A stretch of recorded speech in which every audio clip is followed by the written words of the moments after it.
Hi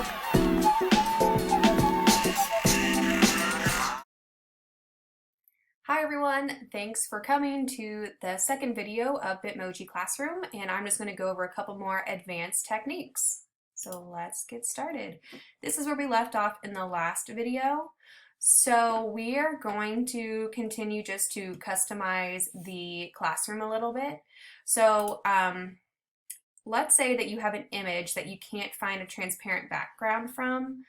So you can do that yourself by finding the image that you want. So if I want to find just a house plant, I am going to find the house plant that I want, and I'm going to save my image, and then I'm going to go to a website called remove.bg. So it is up here. It's remove.bg for remove background. And then you just upload your image that you want. You click download, save it again, and it's going to give you your image, but with a transparent background already. So that website is one of my favorite things ever. Just, it will help you in the classroom and whatever you decide to create. So that's remove.bg. The second website I want to talk about is a website called LunaPic. And with LunaPic, it's a little slow of a website, but it's really beneficial because it can help you with perspective. So let's just say I want to add a colorful rug to my room, and this is the way that my rug looks. So this is not in perspective, it's not going back to the focal point, so this wouldn't make any sense for me to use, but I really want this rug, so I'm going to just manipulate it a little bit, and I'm going to go to LunaPic. So once you go to LunaPic, you go to Adjust Perspective,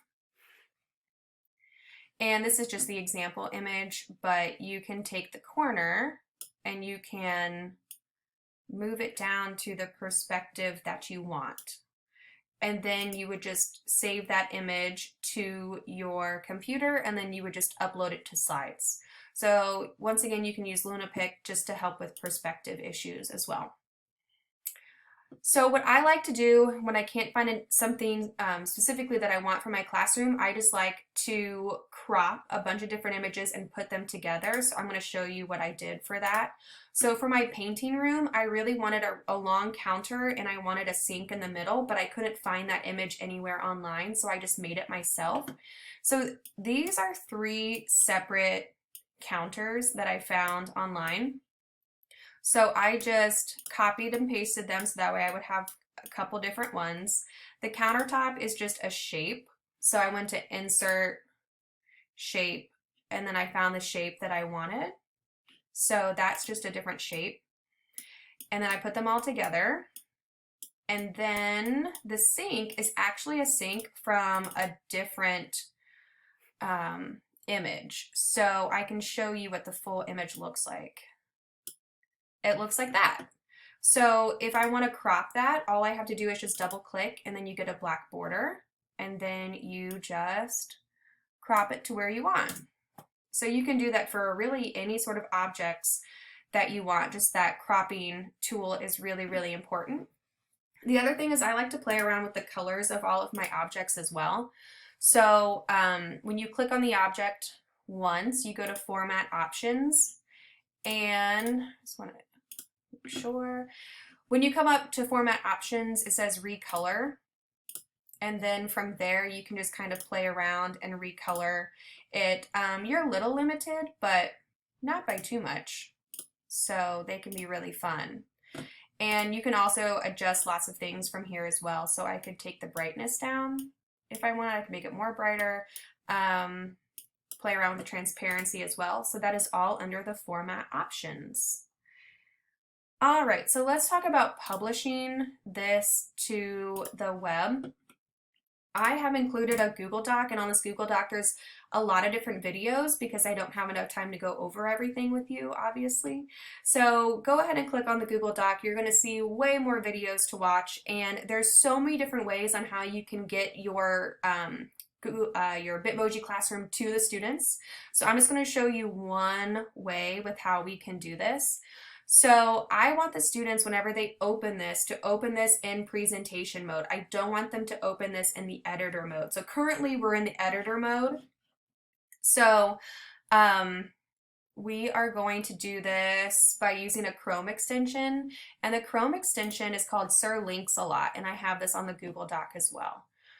So under Sir Links-A-Lot Chrome extension, I'm going to click it, and you have a couple different options. If you have something that you want to force copy, you could do that. I just want them to preview it, so I'm just going to click preview. So it just changed. And then I want to copy a really short link because I want to add this to my Google Classroom. So I'm going to click on copy shorter link to clipboard. It's copied. And then I'm going to add an assignment, and I'm just going to call this Bitmoji. I'm going to click add, and then the link. There's the link that the Chrome extension gave me. I click add link, and when the students go to click on it, it's going to take them to my classroom in presentation mode. And then I can click on the poster and the YouTube video is still there. Okay. So that is one way to do it. There's another way when you can just publish to the web. You could publish it as a PDF, and I have that all in the Google Doc. Going back to Google Classroom, I made this animated Bitmoji banner, and you can do that as well. That's also in the Google Doc. And also I added a way to have animated Bitmojis.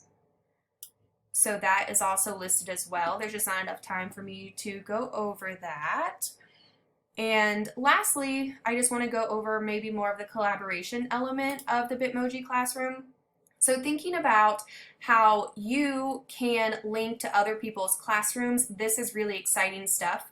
So if I know that Bethany Buells has a presentation or has a really cool video on French Impressionism because she's the French teacher, I'm just going to ask her for her Bitmoji, and then I could hyperlink to something that she already has created. Or if Jason Curry has something from his songbook class that I could use in my art room, I can hyperlink to his class. So thinking about how we can all, as teachers from really across the world, link to each other's presentations instead of reinventing the wheel is really, really exciting stuff. And there's so many different ways on how you can do this. You just need to start looking online. So you could do virtual field trips. It doesn't have to be this traditional classroom setting. If you want your classroom to be on Mars, it could be on Mars if you wanted. And you will find so many different ways on how you can make your classroom. And I'm going to highly, highly recommend you do not buy anything off Teachers Pay Teachers. I need for you to join this group on Facebook, Bitmoji Craze for Educators, and there's thousands of teachers on this group, and they just make their classrooms and then they give them to you. So please, please, please do not pay for anything. It's all online. Like, I found this really cool Harry Potter classroom on here that's already there, and it's animated and it's beautiful. So this is, my time is up. I went over my 5 minutes. If you would like to collaborate with me, you just holler at me. I'll be more than happy, and maybe it could be so much fun for us to link our classrooms together. Thank you for watching. Email me if you have any questions or if you just want to talk about Bitmoji Classrooms. Thanks.